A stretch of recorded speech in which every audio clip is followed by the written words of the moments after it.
گزشتہ 15 دنوں سے پاکستان کے سیکولر لبرل دانشور طبقے کا ایک بڑا حصہ انگاروں پر لوٹ رہا ہے۔ ایسے لگتا ہے کہ انہوں نے نفرت کی جس تناور درخت کو جھوٹ اور من گھڑت کہانیوں کے پانی سے سیراب کر کے پالا تھا، بنگلہ دیش میں بلند ہونے والے غزوہ ہند کے نعروں نے اسے جڑ سے اکھاڑ دیا ہو۔ فویوز کو سبسکرائب کریں اور بیل آئیکن پہ کلک کریں تاکہ ہماری اپڈیٹ آپ تک پہنچتی رہیں۔ 70 سالوں کی محنت پر پانی پھر جائے تو حالت دیدنی ہوتی ہے۔ 25 مارچ کے دن کو پاکستان اور بنگلہ دیش کے سیکولر طبقات نے مشترکہ طور پر ایک علامت کے طور پر منانے کا اعلان کیا تھا۔ بنگلہ دیش کے سیکولر سرکار نے اس دن کی تقریبات کے لیے نریندر مودی کو مہمان بلایا تھا، جبکہ پاکستان کے شہر لاہور کے ڈیفنس میں واقع ایک مشہور پرائیویٹ یونیورسٹی نے بھی اس دن کی مناسبت سے ایک کانفرنس کا اہتمام کیا تھا، جسے دباؤ پر منسوخ کرنا پڑا۔ 50 سال سے سقوط مشرقی پاکستان کے حوالے سے 16 دسمبر کے دن کو پاکستان میں یاد رکھا جاتا ہے۔ وہ ایک لوگ ہیں جو اس دن کو اپنے لیے وجہ ندامت سمجھتے ہیں، اپنے اعمال کا حساب لیتے ہیں۔ وہ اپنا یقین مستحکم کرتے ہیں کہ شکست کسی بھی قوم کو دوبارہ زندہ کر دیتی ہے اگر وہ اپنا محاسبہ کرے، جبکہ دوسرے وہ لوگ ہیں جو اس لیے مناتے تھے کہ اس دن ان کے سینوں میں دبی ہوئی آرزوؤں کی تکمیل ہوئی تھی۔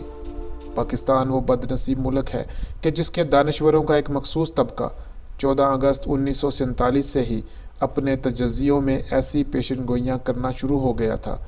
کہ اس نوع زائدہ ملک کا کوئی مستقبل نہیں، مذہب کے نام پر کوئی ملک زیادہ دیر تک قائم نہیں رہ سکتا۔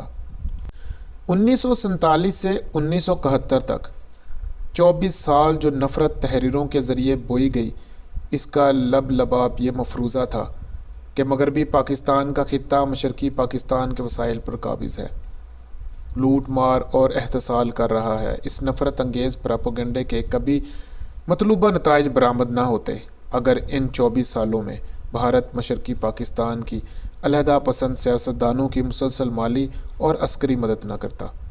دوسری اہم بات یہ ہے کہ 16 دسمبر 1971 کو سانحہ مشرقی پاکستان بھی وقوع پذیر نہ ہوتا اگر بھارت کی افواج پاکستان پر حملہ آور نہ ہوتیں۔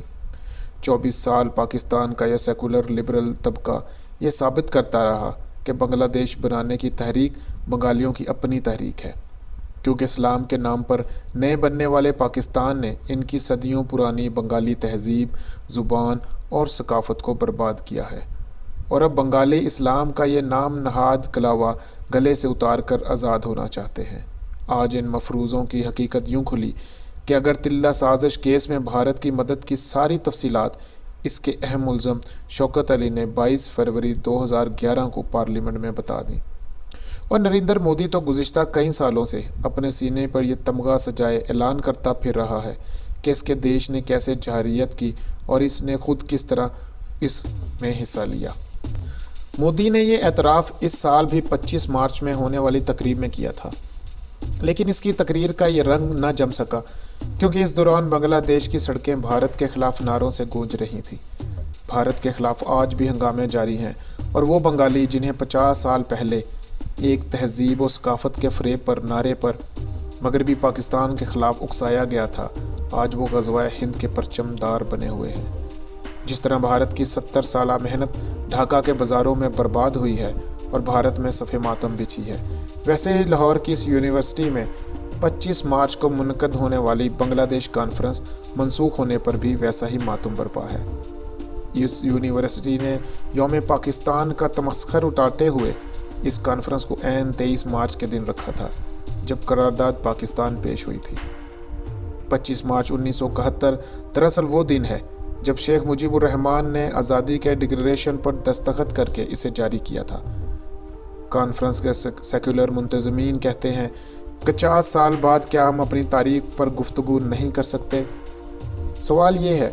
کہ کیا آکسفورڈ یا کیمبرج کی یونیورسٹیوں میں کبھی 23 مارچ 1940 پر کانفرنس ہوئی کہ برطانیہ کی غلامی سے آزادی کی وجوہات کیا تھیں؟